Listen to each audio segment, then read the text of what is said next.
ইমান দেৰি হ'ল, এই জোনালী মোক এতিয়ালৈকে নাস্তাই দিয়া নাই।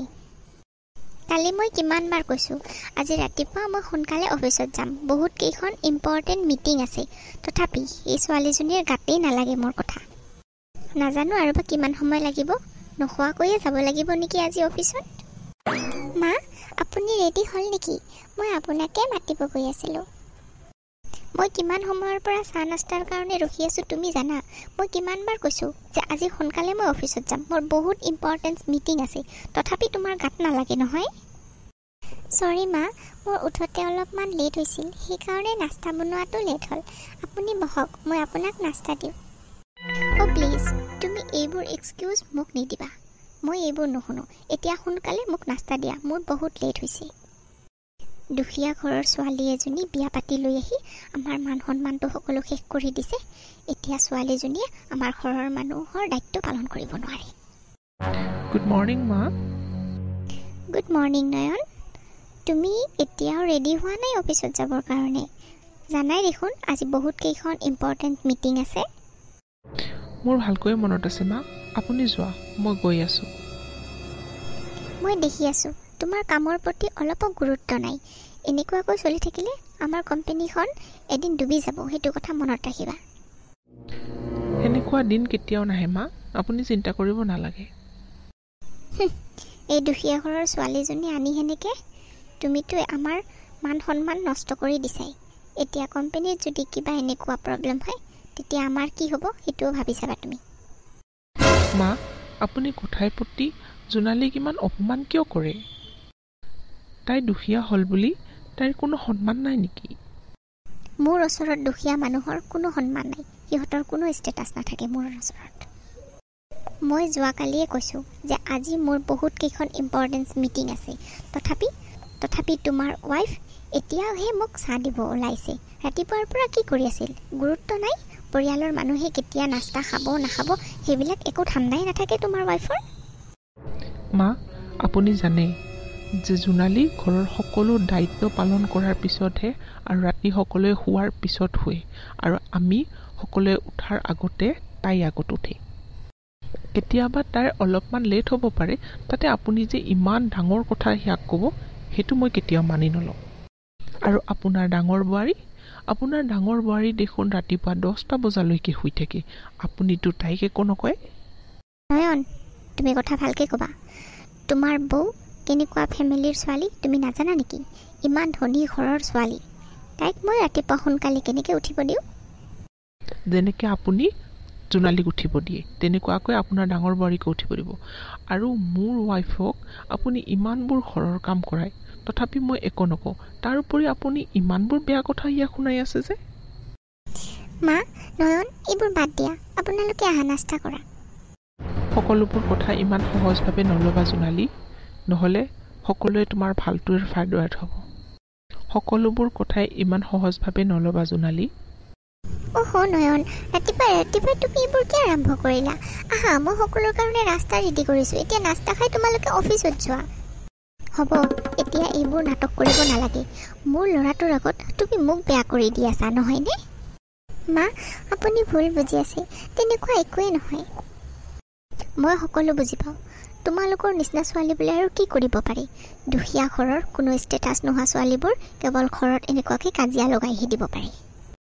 মা, ইয়াতে জোনালীৰ একো দোষ নাই।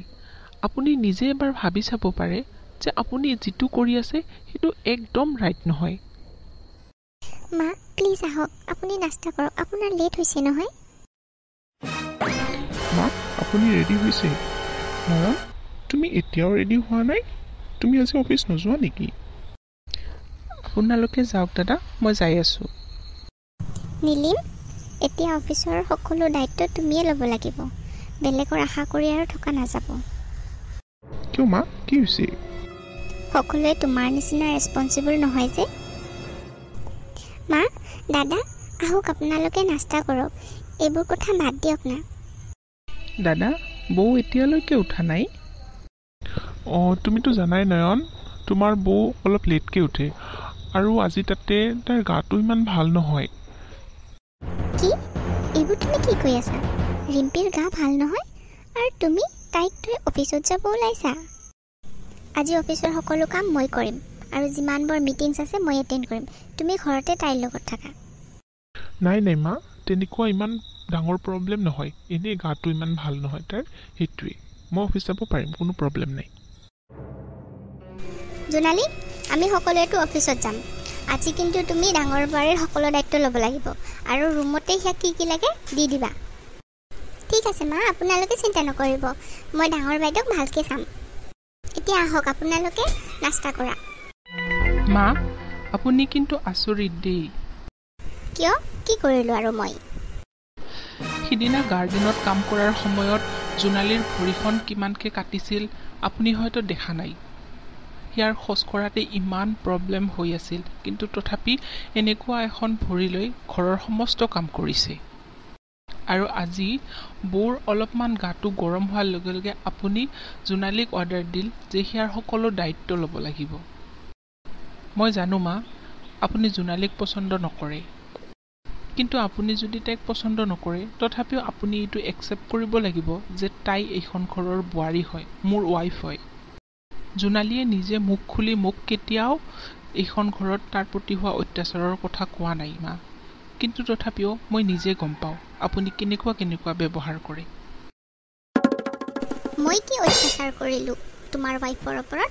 ঘৰৰ এখন দুখনমান কাম কৰিব দিওঁ কাৰণে তুমি মোক অত্যাচাৰী বুলি কৈ আছা? আৰু নয়ন, তুমি জানাই ৰিম্পিক কেনেকুৱা ফেমিলিৰ পৰা বিলং কৰে, আৰু এনেকুৱা অৱস্থাত মই ঘৰৰ কাম তাইক কেনেকৈ কৰিব দিওঁ? তাই একোৱে নাজানে। হ'ব দাদা, আপোনাক একো কৈও লাভ নাই, আপুনিও মাৰ নিচিনাই। যিদিনাৰ পৰা জোনালী এইখন ঘৰত আহিছে আপুনি ঘৰৰ সমস্ত দায়িত্ব তাইৰ ওপৰত দিছে। ঘৰৰ কাম কৰা মানুহবোৰকো আপুনি ওলাই পঠাইছে, আৰু এতিয়া আপুনি জোনালীকে ইমানবোৰ দোষ দিয়ে। চাবা মা, এদিন আপুনি নিজে জোনালীক বিচাৰিবা। বিপদৰ সময়ত আপুনি জোনালীকে পাবা, বেলেগ কাকো নহয়। তুমি মোৰ ঘৰৰ লখিমী বোৱাৰীজনৰ কথা যি টি নক'বা নয়ন। তোমাৰ বৌ হয়, তুমি সন্মান দিয়া উচিত। আৰু তাই কেনেকুৱা ফেমিলিৰ তুমি ভালকৈ জানা। তাই ঘৰৰ কাম কৰা অভ্যাস নাই, আৰু এইখন ঘৰত মই তাইক কাম কৰাবৰ কাৰণে লৈ অহা নাই নহয়। আৰু তোমাৰ পত্নীয়ে কি ঘৰৰ এইখিনি দায়িত্ব পালন কৰিব নোৱাৰে নেকি? জোনালীয়ে সকলো দায়িত্ব পালন কৰিব পাৰে মা, কিন্তু সকলোবোৰ দায়িত্ব পালন কৰাৰ পিছতো আপুনি ইমানবোৰ দোষ উলিয়াই তাইৰ, মই সেইটোৱে বেয়া লাগে। নাজানো সেই ছোৱালীজনীয়ে তোমাৰ ওপৰত কি জৰা ফুকা কৰিছে। তুমি দেখোন সম্পূৰ্ণ সলনি হৈ গৈছা নয়ন। মই সলনি হোৱা নাই মা, পৰিস্থিতিয়ে সলনি কৰি দিছে মোক।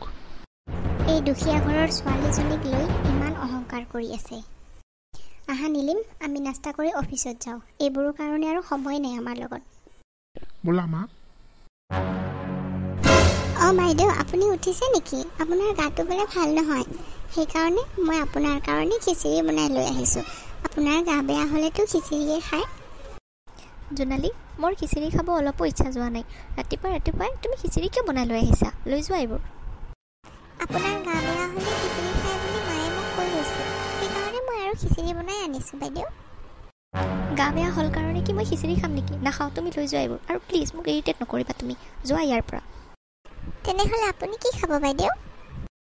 মই কি খাম সেইটো তুমি চিন্তা কৰিব নালাগে, মই পিজ্জা অৰ্ডাৰ দিম দিয়া।